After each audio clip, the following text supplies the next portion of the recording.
The Browns' rookie minicamp has begun, and while everyone is telling you to hit the brakes, that doesn't mean we're not watching closely, and something very interesting happened. But before I tell you all about it, hit the like button and tell me, are you excited for this season? Let me know in the comments what you're looking forward to. Now, all eyes were on the quarterbacks. Shedeur Sanders, Dillon Gabriel. Which one took the spotlight? Who came in looking more like a future starter in Cleveland? Buckle up, because there's a lot more going on than just a few passes and jerseys and helmets. Let's start at the beginning. Yes, Dillon Gabriel was the first quarterback to participate in 11-on-11 practices. Call it symbolic, call it rotation, but technically, he was the first quarterback to take snaps. And Kevin Stefanski addressed this later, making it clear that there would be rotation and that we shouldn't get too deep into it. Still, that detail alone would be debated. But here's where things get heated.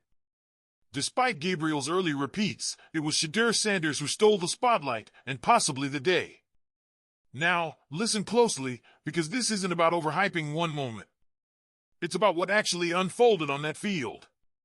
Shedeur Sanders didn't just have a good day. He stayed on the field a full 30 minutes after practice had ended, working with a UDFA wide receiver out of Texas A&M. That's not just dedication, that's leadership. That's first in, last out mentality. You know what kind of message that sends to the coaching staff? It's loud and clear. Sanders isn't here to ride the bench. Even more intriguing, he reportedly had the throw of the day. A touchdown strike that had heads turning, directed to that same undrafted free agent wideout. And while these rookie camp sessions are limited and the footage even more so, those moments are the ones that linger. The moments that spark whispers in the building. The moments that leave coaches wondering, did we see something special today? And yet, let's not pretend Dillon Gabriel didn't have his moments. He connected on some solid passes and showed poise. But here's where perception is clashing with draft reality. If we told you before the draft that Shedeur Sanders and Dillon Gabriel were both Browns rookies, and you didn't know their draft order, you'd assume Shedeur was the third rounder and Gabriel went in the fifth. That's how stark the difference is in national perception. But it was Gabriel who was taken earlier, in round 3, over not just Sanders, but over Jalen Milroe as well. Still, perception matters. And Sanders just has that it factor that fans cling to. Call it charisma. Call it presence. Call it college success. Whatever it is, he brings pop. And this fan base? We know what we're like when we think a franchise quarterback is on the horizon. It's not just excitement, it's desperation mixed with hope. Sanders fits that narrative in a way that's hard to ignore. Let's not forget the larger context, though. These aren't two rookies walking into a team with no veteran leadership. Joe Flacco and Kenny Pickett are still here. And Flacco, at 40 years old, brings every ounce of experience you could want. Normally, that would be enough to keep the rookies at bay. But not this time. Both Gabriel and Sanders come in with deep college resumes. Gabriel, in particular, is the all-time FBS leader in starts, passing even Bo Nix. That's 6 years of college ball. He's not some raw, wide-eyed rookie. He knows how to run an offense. So does Sanders. That matters. Because with that level of experience, the Browns staff might not be as hesitant to throw them into the fire if they're neck and neck with a veteran. Think about it. These guys aren't 20 or 21, they're 23, 24. They've run systems. They've dealt with pressure. They've lived in film rooms and locker rooms and on the field for years. They're not pups. They're men ready to compete. And let's not overlook one major bright spot from the day, Harold Fannin Jr., third-round pick out of Bowling Green. This guy was electric. He might have been the biggest surprise of the entire camp. One tweet summed it up perfectly. Myles Garrett's goal is to go from Cleveland to Canton. Harold Fannin's is to go from Canton to Cleveland to Canton. That's the level of energy this kid brought. And it's not just hype. He led the nation in receptions and receiving yards for a tight end last year. Over 1,100 yards and 10 touchdowns. In a third-round pick, that's gold. And on day one, he looked ready.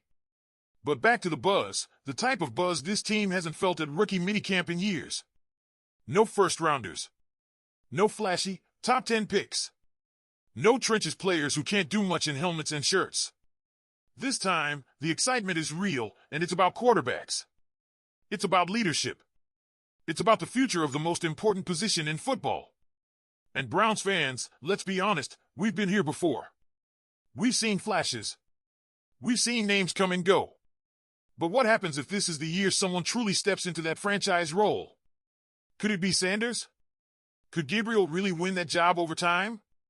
Could Fannin be the next tight end revelation? Drop your thoughts in the comments. Let's pick up right where we left off, because there's more to this rookie minicamp story than just quarterbacks. While Sanders and Gabriel rightfully drew the headlines, what unfolded around them is just as telling about the Cleveland Browns' direction and why fans should be paying close attention to what's building in Berea. Start with the tone around this camp. It wasn't just drills. It was the energy. For the first time in a while, there's genuine buzz swirling through rookie minicamp. Not since Greg Newsome was taken in the first round has there been real public excitement around Browns rookies. And even then, it was muted. You draft corners and linemen, and that's not moving the needle in May.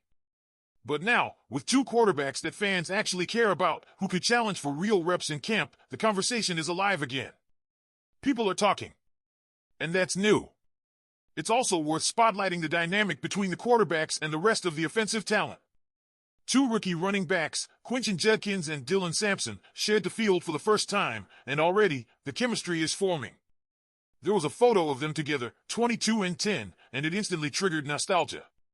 Fans reminisced about Nick Chubb. About the hard-nosed, explosive duo backs that bring defenses to their knees. We're not saying they are the next Chubb and Hunt, but you can feel the hope trying to form. The same hope that says, maybe we've got something again. And it's moments like these, even in t-shirts and shells, where rosters start to click. But it's also worth addressing something deeper, the internal competition and what it means for the culture. Everyone's focused on who looked better, Shedeur or Gabriel, but don't lose sight of the fact that both performed. Both flashed.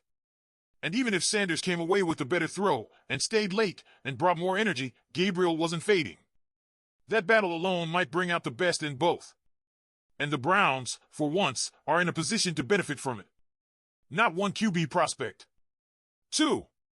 Not just one storyline, an entire developmental arc that fans can follow all summer. And let's be real, no one wants to say it, but everyone's thinking it. Joe Flacco is 40. Kenny Pickett hasn't solidified anything. So what happens if Sanders or Gabriel doesn't just look solid? What if one of them takes over? What if we're watching the beginning of a long-term starter's rise? Because that's what rookie minicamp is really about. Not the plays, they're minimal. Not the gear, it's non-contact. It's about who sets the tone. Who shows they belong. Who acts like the job is already theirs. So Browns fans, this is your moment to weigh in. Based on everything we've broken down from day one, who do you believe is taking control of this QB race? Is it Shedeur Sanders with his arm and leadership, or Dillon Gabriel with his consistency and experience? Let us know in the comments below.